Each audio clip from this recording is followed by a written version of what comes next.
So while we're talking about that, then what's the bearish, like the worst case there for 2021? Good day, Toronto. Welcome to this month's episode of Prime Properties TO Podcast. We have a few special guests for everyone today. So you guys may or may not recognize them, depending on whether you've started looking at properties of our team member. And one corner, we have the lovely Miss Amy Vu. Hi, all.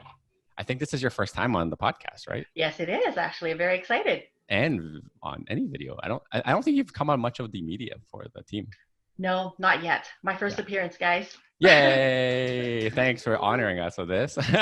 And then obviously we got superstar condo king Arnie San Augustine here. How's it going? Very chill. Very early morning. That early.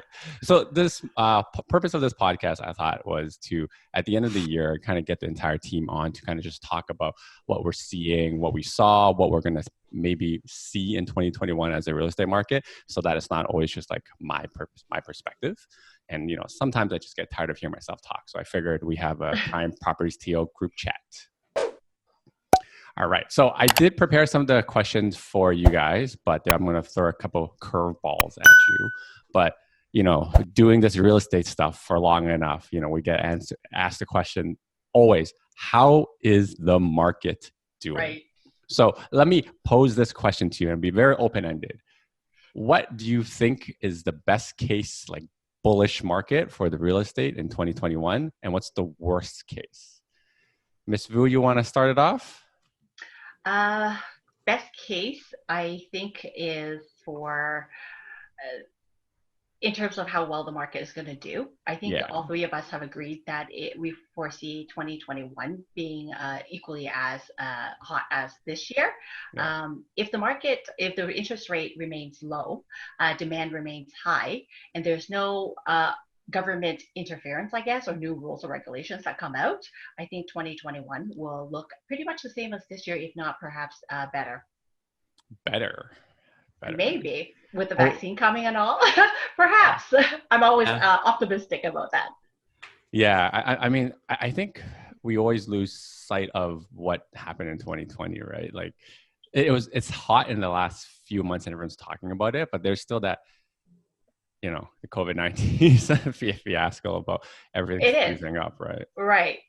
And I mean, we had the same fear going into 2020 also, right? When we were under lockdown for March, everybody was scared that the market was going to crash. I think that was a huge surprise for everybody, how fast it recovered. Yeah, that was. I mean, I was totally surprised, I admit. Yeah. Arnie, thoughts? On specific to just like in general? How strong you think the 2021 market is going to be? I'm pretty much on the same page as Amy. Yeah. In regards to like low rise, mid rise being, again, like just like being better. And then I think the good part about 2021 is going to be like condo market just like is now stabilized. Yeah. So while we're talking about that, then what's the bearish, like the worst case there for 2021? I think the worst case would be if this second wave is a lot worse than we anticipate and the vaccine doesn't work as well as we all expect it to. More jobs and the lockdown will be extended much longer than expected. So more job loss, that may affect it.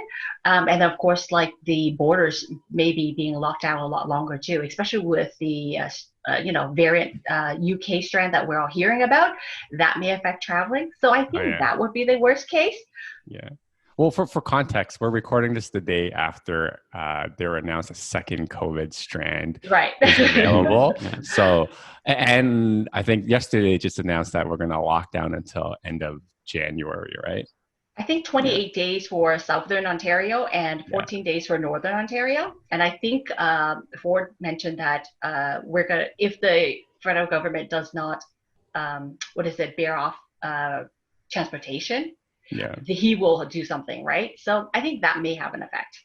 I think so. Arnie, thoughts? Yes. So my thoughts on a bearish market is that it just stabilizes and doesn't grow at all. But I don't think it'll get worse per se. Yeah. Yeah.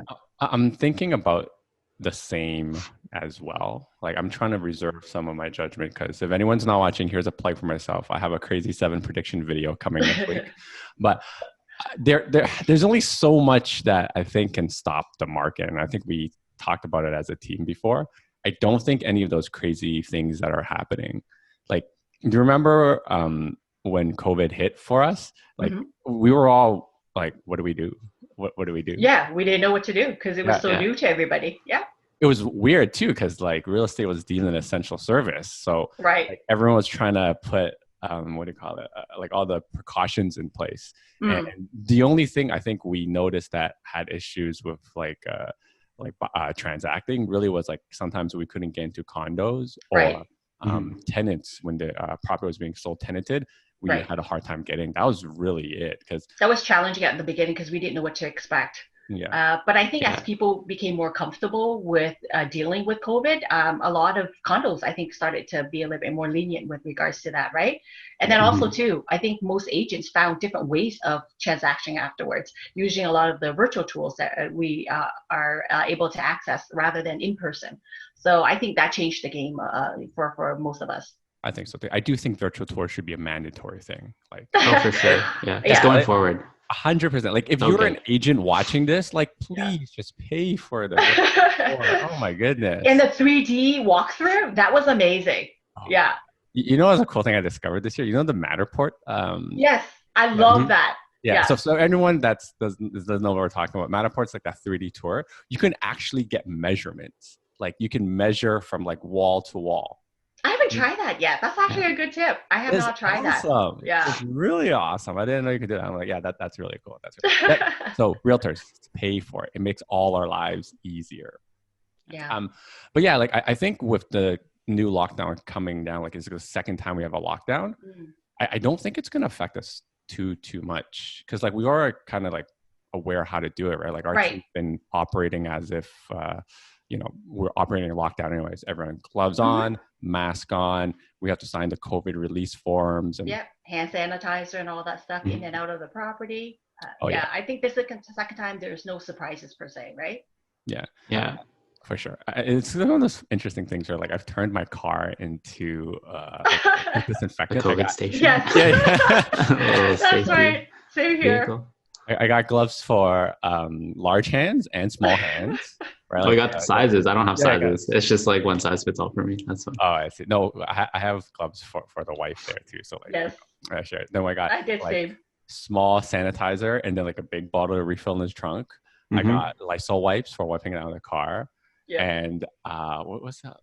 And disposable masks. Yep. Essentials right now for all cars, especially for realtors, I think. Yeah, I think even for like selling homes, like we always put the gloves, masks, and like sanitizer for everybody. Yep. Yeah, so like I don't think the lockdown is going to affect us too much unless we are deemed an unessential service. Which I highly doubt it, though. Yeah. Because there's so much other like business that is associated with real estate, which I think it would be very hard for them to kind of shut down real estate as a whole. Yeah, we're a pretty big source of tax revenue, I would say. Yes. I mean, this is coming from like 3 real estate agents. Of course, we're biased. Yes, I know. A little bit of course. So how bullish do you guys think the market's going to be in 2020? Like, if I were to say, make a prediction, everyone talks about it. So what's the average price going to increase by the end of the year? Well, this year we've seen the average price break to like $960 average for a TRREB, right? Yeah, I think so. Yeah. My gut feeling would be I think we might surpass that in 2021. How much though, Ms. Vu? Oh, that's a good question. Well, say if all else remains the same, interest rate remains the same, right? Okay, There's no additional taxes, whatnot imposed by the government. Stress test remains the same. I think it might go to 980. I would say. Okay, that's 2021. That's like 2-3%. Yeah, that's not much. Still, we're reaching 1 million, which is crazy. I haven't seen that ever, right? I'm conservative. I'm super conservative, I have to say. All right, Mr. Arnie, what's up? What do you think? I'm gonna just say, for the sake of saying it, I think it'll push 1 million, just with how low interest rates are. Yeah. Okay, yeah. So how much over 1 million? Let's just say at 1 million. 8 million. Like that's me beaten. Yeah. I think you guys are a little bit more bearish than I Conservative? am. Really? I'm usually a little bit more concerned. Okay, so for context, anyone listening, Amy being up 980, I just did the quick math. That means you're thinking the real estate market goes up 2%. So Yeah, Canada is like, mandated inflation. To hit a million, I did Arnie's math too. It's 4%. Yeah. So here's 4%, my and it starts February. I think we're going to break 5% by February. Okay. We're going to break wow. a million by spring. And then we're probably going to get to 1,050,000 by the end of the year at the peak. 1,050,000. Yeah. Interesting. 1,050. Okay. Yeah, that's like, I'm surprised I'm more bullish than you guys are. You always are, though. at I the think out of the beginning. three of us, you are. I guess. Okay. Well, maybe there's a little bit. I do think that, but like we're seeing it like crazy though right now, right? It is. So I think this is actually a good thing to talk about what we were talking about yesterday about like what we're seeing in the TRREB market on the multiple offer side. And then Arnie, you were talking about some of the multiple offers coming back for condos too. Can you guys share about that? Sure, I'll go with Durham. I've been working there quite a bit. Durham right now, very little supply. I think out of all the inventory that's on the market, I would have to say like 80-90% aren't turnkey. So anything that's very well done, renovated, you're getting multiple offer. And I've experienced with my own clients, people are putting in bully offer before offer date, and listing agent have had to move the offer date way ahead of time, right? And even that, my last one received 14 offers on like the second day on the market. Yeah, that was the bully on the bullies to make. Yeah, bully on the bully, exactly. Yeah, it was pretty crazy. So that's Durham for I think most of Oshawa especially. That's where we're trading a lot in, right? Yeah, it's insane. It's definitely insane for sure. Yeah. Arnie, what are we looking at on the condo side? Condo market's pretty weird. So like last year, if everyone was holding offer dates at like 499, 599, I feel like you have on one side sellers that aren't comfortable accepting that prices have obviously dropped, so they'll try and like hold what it was, and those won't move at all. And then on the other hand, you have people that are trying to hold offer dates, but then no one shows up. Yeah. And then in the middle, you have like this weird kind of like contrast where it's like a 599, so it looks like an offer date, but it just says offers anytime. So I think on the sales side, people are still trying to find a strategy that works. But in short, just like don't really take that price too seriously, because I think it really just depends on how motivated the seller is. Yeah, I think they're trying to mask that, right? Because we were talking, there was one when I saw where they were holding offers at 399, and then someone bullied in and bought it, but it was bullies with conditions, right? So we don't know what it is, and it's a conditional period for 2 weeks, right? Yeah, that's another thing status too. certificate. Is weird. No, everything. I think it was financing and status. Oh, really? All of them? Yeah. Wow. And inspection. Trifecta. All of them. That's crazy. Yeah, it's definitely a really weird time. But how? Okay, so let me ask you this, Randy. How bearish do you think the condo market is with the lockdown?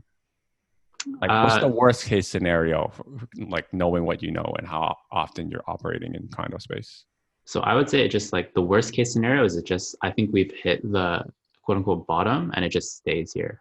And the only thing that I can really see it driving up is like how lenient we are with opening up. And then of course how much the rental market can bounce back. Yeah. But let me give you a curveball. Sure. In the next few months, if we're comparing ourselves to the peak of 2020 in February, what's that going to do to the buyer psyche, right? Everything's going to look like it's going to poo-poo. Fair. We're going to be comparing like really, really high numbers to like subpar numbers, whatever it comes out to. Right. What do you think's going to happen? So like based on like people hearing like month or year over year stats. Yeah. Like, do you think I don't think that'll really change much. Like everyone has a good understanding that the reason why it was so low is so much uncertainty in 2020. Yeah. And then going into 2021, like a lot of the inquiries or conversations I'm having with people now is now a good time to buy. So like we've adjusted to sort of COVID lifestyle, number one. And then because the market's so much slower, like people can take their time and like actually like comfortably buy something, as opposed to like multiple offers. You have to come in clean. You have to like really know what you're going for. So Yeah. I still think it'll be like stable for the most part. So you're telling everyone that in the Buy a next condo. little while, Yeah. Take this little blip in history and buy a condo. I think that is true though. It is, yeah. It I is. feel the same. Yeah. Yeah, like I think we're gonna look back at this and be like, damn it, why didn't or people are gonna be like, damn it, why didn't we buy, right? Mhm. It is a good window of opportunity to purchase a condo. I don't think we've ever seen condo prices soften as much as it has in the past year, right? So it is definitely a very good opportunity to jump on board, especially if you're an end user and you're buying Right. for your own use, Yeah, for sure. For sure. Yeah, like I think from an investment, like you still have to have pretty strong portfolio to sustain it, because Agreed. rents have dropped down quite a bit. Right. But I do think that if you can sustain it, like, and you have a equity play, then you can definitely buy something definitely while it's on the low. And we passed the bottom. It makes sense to hold a condo, because I think there's going to be a time in the next few years where I don't think anyone can afford it in downtown Toronto if we kind of have this immigration we're expecting. Exactly. Yeah, I agree. Yeah. So while we're on this, Arnie, what are the rents looking like in downtown core? Okay, so one bedrooms, I've honestly, I think we've hit the bottom, but this is kind of continuing off the last podcast. The cheapest one I saw was $1,650, and you really won't go lower than that unless it's a new building. Where was that? That was Yonge and Wellesley. New condo? No, 75 St. Nicholas. Oh, okay. Oh, I like the building. Yeah, no, it's like very, very livable. It's not like cookie cutter. It's very, it's Is it over 500 square feet or under? Over. So that's why I think that was really the cheapest. What about now? I've been 2 bedrooms. I'm seeing for 2,200. Same pocket, like Yonge and Wellesley. Yeah, but that's because a lot of the students aren't there right now. Do you think the rents are going to come back next year? Nope. Yeah, probably not. I would say 2 years. I think there's going to be an adjustment. Inventory will just get absorbed faster this year. Yeah. And then next year, assuming immigration students come back in September, then that'll kind of start it. But then that'll be the climb per se. Yeah. But how do you see the demand right now for rentals? Is it as bad right now, as specifically? Sorry. Go ahead. Is it as bad as people are saying it is? The demand for rents. If you're priced right, you'll get leased within at least 2 weeks. Yeah. Yeah. So it's still there. But we're just in Christmas holidays, low, right? You just have to price it low. Mm-hmm. Yeah. So condo owners out there, do not worry. You can still find a tenant. Oh, definitely. Yeah. You can still find a tenant for sure. Yeah. But what about people who have buildings that were built before November 2018 and rent control? What do you suggest for people that are in that boat? Because you don't obviously want to slide someone in where the rents are down $500-$600 from the peak, right? Right. Mm-hmm. That's I think the tough reality is you'll still have to go in, because you're not going to be able to pull anything close to what you were before. And then if you're sitting on the market vacant, well, at some point, is it really worth it? Yeah. So I think that's just the harsh reality of it too. I agree. It's not going to recover fast enough for you to hold out. Yeah. So get a tenant, fill it in. I think that's what we were talking about last time. Cut your losses, right? Yeah. It's still equity pay down. It's not really losses. It's just, again, another blip in history, and then hopefully 2-3 years. Yeah. Well, we're seeing a lot of our clients who bought in 2017, even with the low rents, they're break even, right? Yeah. Everyone who's bought, it's just really, they gotta adjust to the new norm. Don't be stubborn, guys. If you're trying to rent your condo, just get it in, get a good tenant, and then it's just easier that way. Mm-hmm. Yeah. With the focus on good tenant. Definitely focus on good tenant. Yeah. I think it's better to price it lower and have a selection of tenants that are good, as opposed to just hope for the best and try to get the highest amount, because that extra $50-$100 is never worth it if you have someone who's going to be a nightmare tenant for you. It's not worth it. Totally agree. Yeah. All right, let's switch paces to freehold market. Amy, what did you see in the 2020 market that kind of surprised you? Definitely, like I said, how fast the market recovered. Of course, we were under lockdown at the end of March, right? April, May, of course, it was quiet because no one knew what was going on. Okay. And then, of course, May came along and it was just that really surprised me how fast that picked up. And then it didn't stop. Like really, we broke record average price from May all the way until I think November was the first month the average price decreased a little bit. Other than that, it was increasing, consecutively. So that surprised me. Yeah, I agree. That shocked us. I remember, when COVID, I was kind of like taking it easy. I was like, all right, just deal with some stuff. And then all of a sudden it's like, bam. Yeah. I think the whole team, we were like super busy. And we were expecting to kind of like just cruise a little bit because of all the lockdown, but it didn't happen that way. Yeah. Arnie, anything surprised you in the 2020 market?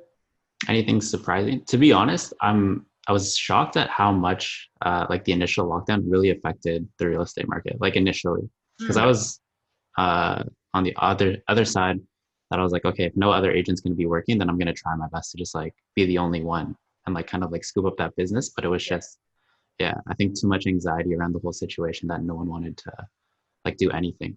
So that was the biggest surprise for me. Yeah, it was really weird. I mean, I guess like it was a ghost town for like any activity. So well, everyone was afraid. No one knew what was going on. Yeah. COVID thing, right? It was like, if I touch the condo doorknob, am I going to catch it? Like someone asked me that. I was like, I'm not a doctor. Don't ask me. Yeah. I think that was the perception, is that as soon as you leave your house, you're going to catch this thing, right? So most people stay home. And I think that was actually worked out really well. No one is going out, no one's transmitting it, and the fear was absolutely there. People were hoarding like toilet paper and groceries. Oh yeah, I remember that. That was so funny at the beginning. Toilet paper. My husband's like, I went to Costco and I hoard because I like a certain brand, right? And he said, look what you have started, hon. Now everybody's hoarding toilet paper. That was hilarious. Yeah, I remember that. I've never bought so much like rice and flour. Like I was like, okay, you know what? I still have rice and flour at home, but I'll just buy another bag in case like I have to like hide in my basement or something. Yeah, I know. That was weird. That was looking back at okay, that was really weird. That was definitely really weird. Yeah. I think what surprised me in 2020 was kind of like what you were saying, Amy, like the market coming back so quickly, but the fact that the demand for the freehold properties went up so much. Yes. Crazy. Right. Holy. So I remember we were looking at properties in June, some in like Milton, some in like Hamilton and Durham, like where our team operates. And every month, I swear to God, like the prices were going up like $20,000, $30,000. Yeah. Like, what is going on? And then it was like the people who were in Toronto were moving out to, Hamilton, Durham, Barrie, and then the people in Hamilton, Durham, Barrie are moving out to like Brantford, Kitchener, Orillia, and like Oshawa. They're just moving further and further. We went like Oshawa to Curtis and to Bowmanville, really. Yeah. Yeah, I operated in Bowmanville too, and the market there was just as hot. Things were, there's offer dates on most of the listings, and it usually sells well above asking price.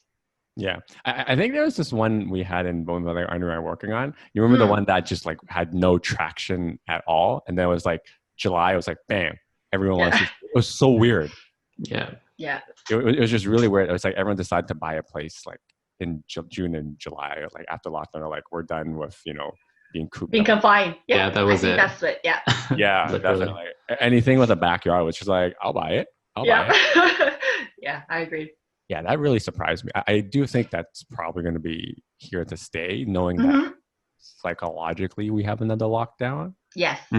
Yeah, I think so. I don't think the demand is going to stop for like these freehold properties. I think there's that, and also too is that businesses have adapted to operating during this challenging time, right? A lot of employers are allowing their employees to work from home. So even moving forward, that's why people, I think, are looking for more space, because they're spending a lot more time at home.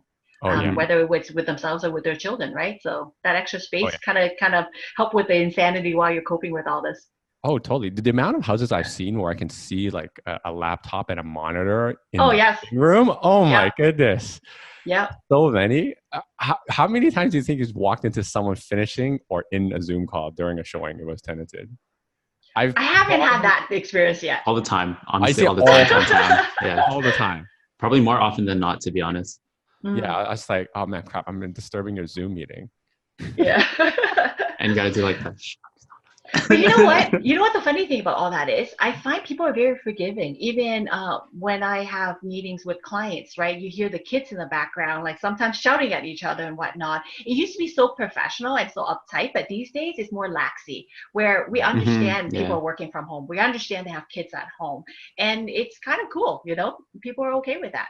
Yeah, it's pretty cool. I mean, Yeah. Coco's running around behind me somewhere. He knows to be quiet. Yeah. Yeah, I do think it is kind of the norm now. Mm. Do you guys Yeah. think this is going to kind of continue and affect real estate in some way, like where people are just going to go further and further, or do you think or like we're going to eventually just go back to the downtown core for office? I think there will be a group of people that will come back to the downtown core, especially traveling will become like, a bit hard to adapt to because you're traveling a lot longer than you used to. So I think there will be a percentage of people that have moved away from the core will be returning, whether the majority of them, I don't foresee all of the people who have exited will come back.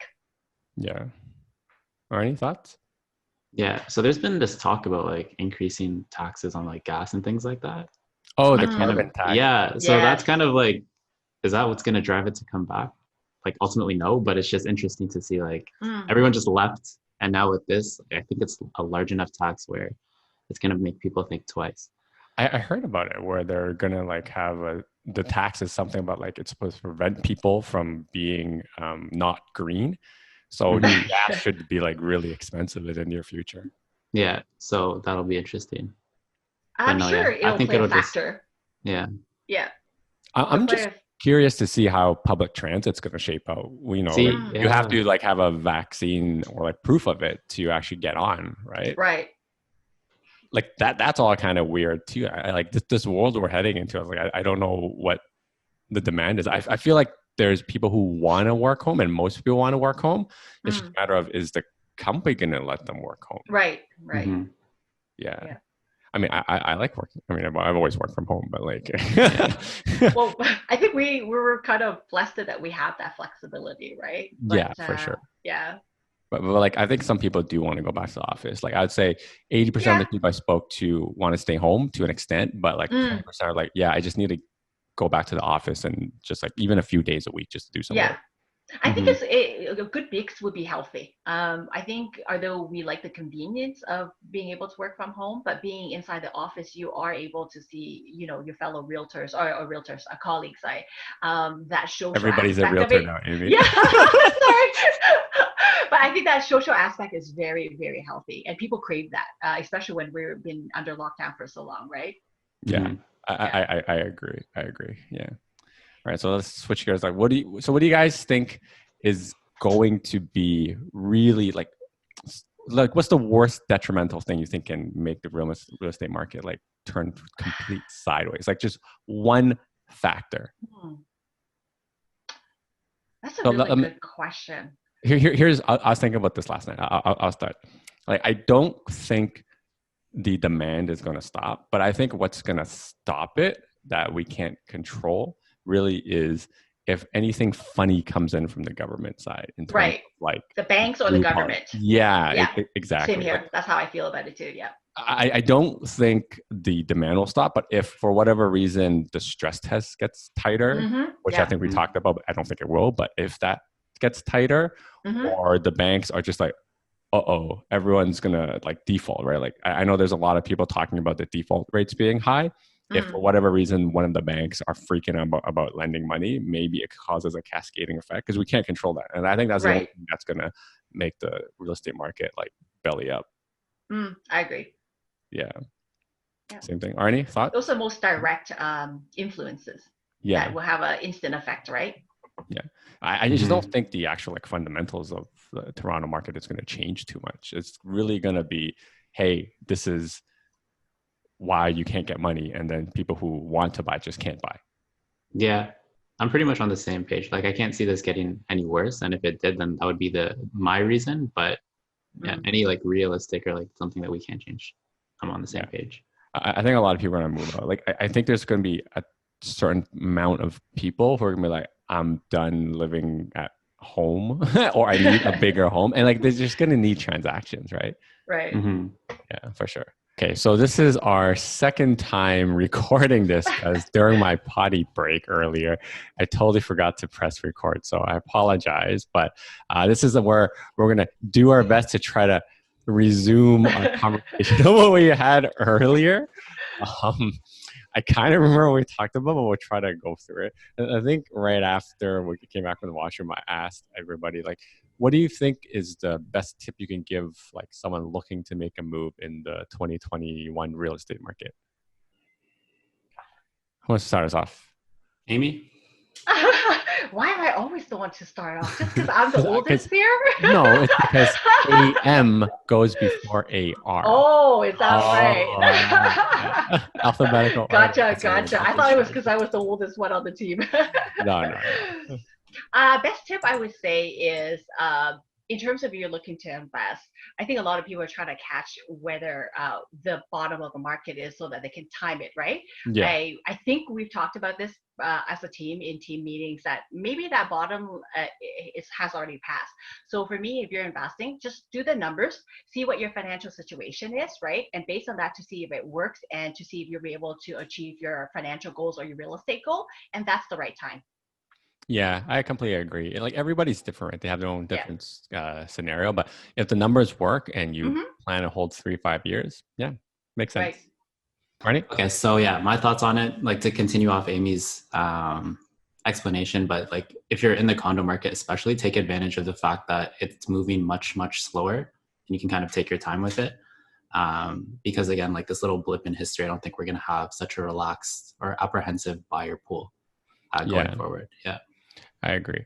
On the condo side, like I think in between us having the previous call and having the call now, I was talking to a few clients and I was just going through the inventory that we went through. I'm like, I think it's like, there's no inventory right now. There's not much to buy. There's definitely a lot less. So I think the opportunity is there. It's just a matter of, are you going to take it, right? Right. Yeah. I think for me, I kind of echo kind of the same things that both of you guys said. Like it comes down to, if you can make the numbers work, just buy and hold on to the property. And if your portfolio is strong enough right now to sustain a little bit of like negative cash flow, the condos may make sense right now because they are like a very, very easy type of like management, because the tenants tend to be a lot better and the prices are down. And I don't think they'll stay this way for a foreseeable future. I don't know how long this amount's going to be, but we are trending upwards, right? So people always say, in investing, you try not to catch a falling knife, right? The knife ain't falling right now. I don't think it's falling. It's like going back. I think we've seen before, months ago, where there was tons of inventory on the market. I think as a team, we've discussed it before, where it seems to have stabilized and the majority of have already been absorbed, right? So right now we're somewhat in more of a balanced market. Yeah. So the price is soft, but yet I don't think we're going to bottom out any further. Yeah, I think so too. So this is not, saying that the realtor is telling you to buy real estate, but we did say, we called it out earlier. Like April could be the bottom. If anyone wanted to buy, that was the bottom. But now we're trending up. We missed the bottom. If you guys want to be on the sidelines, it's perfectly fine. It's just like, I think there is that opportunity for anyone looking. Yeah, absolutely. Sure. Yeah. So what are you guys looking to invest in 2021? Or like, what's your strategy? I think we've discussed it before too, is I don't have any specific product or type of home in mind. I crunch the number to see what works, and based on those numbers to see if financially it's able to meet my financial requirements or my long-term goals, right? So I'm quite open-minded to whether it's freehold or a condo. Yeah, for sure. Arnie? So ideally, in a perfect world, I'd be targeting like a duplex, triplex scenario in like Hamilton or Oshawa. But again, like we spoke about this earlier, where if the prices are going to keep going up past the averages of what we're predicting, like $1 million, I'm going to be like limited on the qualified side. So still open mind, but ideally that would be like my go-to if anyone was going to ask. Yeah, I completely agree. I'm in the same boat. I'm just looking more at land right now in Toronto, if like we can do a garden suite. So the requirements for garden suites are coming out in Q1, Q2 in 2021.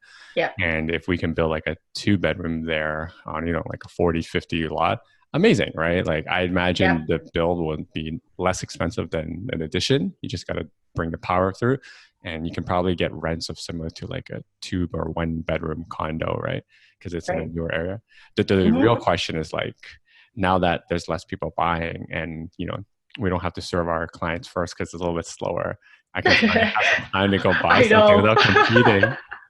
No, I know, that's funny. Do you remember the a few weeks ago, Zen and I actually came across that because we were servicing a client in Durham, and one of the property that both our clients liked, I knew he was on the other side of it. Thanks, Amy. And so he had a buyer, I had a buyer. We were competing for the exact same property. So I think most of our clients have bought in Oshawa or in the Durham area. I don't think we're running into that situation, but that was a funny situation. Yeah, thanks for that. Milton, if you're listening, you got to thank Amy for that one. She gave that one to us. Exactly. Next one is mine, guys. Yeah, so like I think it's an opportunity for us. Like we've always like put offers in during the holidays because people are slower down, and it doesn't have to be like, for us, it doesn't have to be the perfect property. We know how to make the numbers work, right? And if they work, then we just go ahead and buy. And if I can hold on to something that lets me do the garden suite, even if it's like a 1 bedroom, I'm game for that, right? Like I think there is an ability to make an extra like $1,000, $2,000 of like rental income by building a garden suite, which I don't know, $250,000 in purchase, which is a really good ratio, right? Right. Yeah. So for anyone that's kind of thinking about land, I think the secret's out. Like if you're near Scarborough, Scarborough has really big lots, guys. I know. Especially by the new LRT. Yeah, I think that's kind of where I would be looking at too, for sure. Yeah. Definitely. But let's kind of end the year off in 2020 with like funny things, a little bit of levity, because it's been a rather weird year. Yeah, weird, stressful, unexpected, you name it. Yeah, for sure. Yeah. So what's the funniest or weirdest story in real estate related that you guys have had this year? I'll go first, since I'm always nominated anyways. It's because you're alphabetically first. Voluntold. And I think it's ladies first, I think, is the mentality on the team, since I'm the only female on the team, right? Yeah. I think this one is funny, just because I've never come across it before. A few weeks ago, I took my clients for a final visit, which is the visit the buyers go through before closing. We were walking through the property. I was in a just separate room. My clients were in the kitchen, and all of a sudden I hear, Amy, you got to come and take a look at this. So long story short, they pulled out the freezer, the fridge had a freezer component at the bottom, and we're all standing there looking at this thing, and this is what we were looking at. So if you can see at the picture I have here, there's no bin at the bottom. So I'm standing there. I didn't even know what to make of the situation, because it's never happened to me before. And my clients the same thing. They're like, where is the other part of the freezer? So that was kind of funny. And it's only funny because my clients were going to get rid of the fridge anyways and replace it with a new one. But for example, if they were going to keep it, I would have a bit of a situation on my hand. I would have to go back to the listing agent and say, hey, what the heck happened to that bin there, right? So that was a funny moment for me. For sure. For anyone that's listening that doesn't see the audio part, basically Amy just showed us a photo of like the bottom bin of the freezer where you open the drawer and it's just completely missing. So like there's no door. Yeah, it's just a door. It's just a door to nothing. Yeah. So like I think I told you guys earlier before I didn't record about my dryer incident, where we closed on a property during the pre-inspection, right? And for anyone who's buying something, one of our mandates on our team is we always do a pre-inspection before closing to make sure everything's good. Because once you as the buyer give your money to the seller, good luck chasing anything down, right? Yeah. So the washer and dryer, the dryer part was just left of the blow dryer, like a blow dryer. So we had to go and figure that out. But like that's a very deliberate kind of thing to do, right? Like, if it's an accident, but like that's very deliberate. Like we literally got an FU to the new buyer. Exactly. So like we got the dryer back, but it's just it's a bit of a operating hassle, good faith. Operating good faith people. Yeah. Exactly. Don't try anything funny. It's not worth it. No. It's just like why? Like Yeah. Plus we have good lawyers for this stuff, No, exactly. We have a really good team of lawyers we work with. So good luck trying to get away with it. Arnie, funniest story or weirdest story? Again, like funniest story, it's not really funny if you're a landlord, but just like the idea that the rental market's completely switched. So before you would have like multiple offers basically tenants like begging to pay you more if you take their application, or like adding additional months up front. And like now 2020, especially after COVID, it's just like landlords reaching out to buyer agents to bring like prospective tenants. But like one of the funnier or just ironic ones from the beginning was I had a client whose lease was renewing, and like he kind of saw where the rental market was going and it hadn't dropped substantially yet. But we asked basically just like, hey, $50 discount and we'll just continue going month to month. The landlord basically said, no, like pay full price, like kick rocks. Like I guess it was still that time where based on, I don't know if it's like the principle of it, but he just didn't want to come down in price. Yeah. Anyways, fast forward 3 months, and then my client sends that same condo that he rented out still on the market, and it was 300 lower than what we were willing to give him. So that's it's crazy. just kind of discount seems like a deal now in hindsight, right? Yeah. But I guess nobody expected the rental market to really drop that much, though. So I mean, for the No, seller or the landlord's perspective, they didn't see that coming, right? Well, it was only really the downtowns part, right? Like we saw in the other parts, the duplexes that we're doing in Oshawa and Hamilton, like the rents were crazy. Yeah. I think I showed you guys the Facebook and Kijiji ads that we were running. It was like insane the amount of people asking. It was nuts. I showed some people, they're like, oh, that's a lot. Yeah. Exactly. Yeah. Yeah. We pushed some limits too. I think we said we got a couple. You were aiming for 2050, right? Yeah. And we got it in December.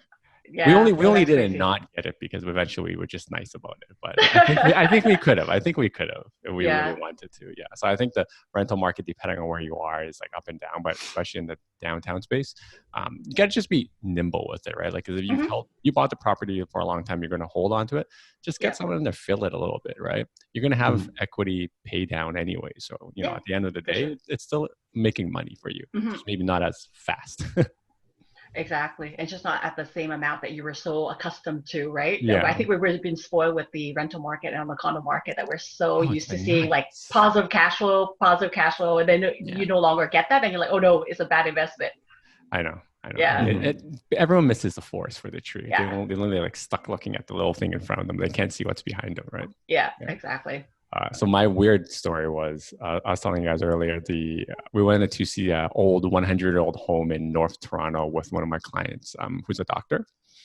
And normally we take off our shoes just as a courtesy, and the house was like decent condition, but we went downstairs, we had the shoes off, and it was kind of like rough, like in those old 100-year-olds unfinished basement.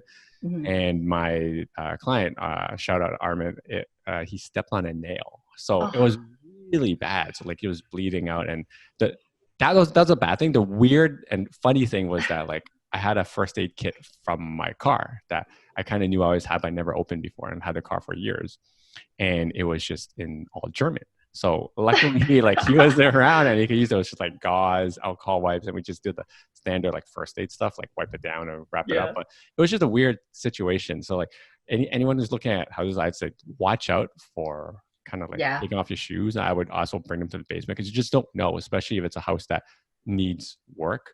Exactly. Yeah. I have seen nails around before, but like this one was just like pointing up, so it's just rough. Like luckily he's okay now, but quite experienced now in hindsight, though, right? I know, and thank goodness for that German-only first aid kit. Good thing you drive a Mercedes. Maybe next time I'll just pack my own first aid kit. Did yours come with one? I don't believe so. I asked a couple of people. I don't think. Wow. I don't know why mine had it. I have no idea why. I should write to Mercedes. Hey, where's my first kit? Hey, I never got the booklet or that cup that you have. Well, the cup was a bonus, honey. No. That was a bonus.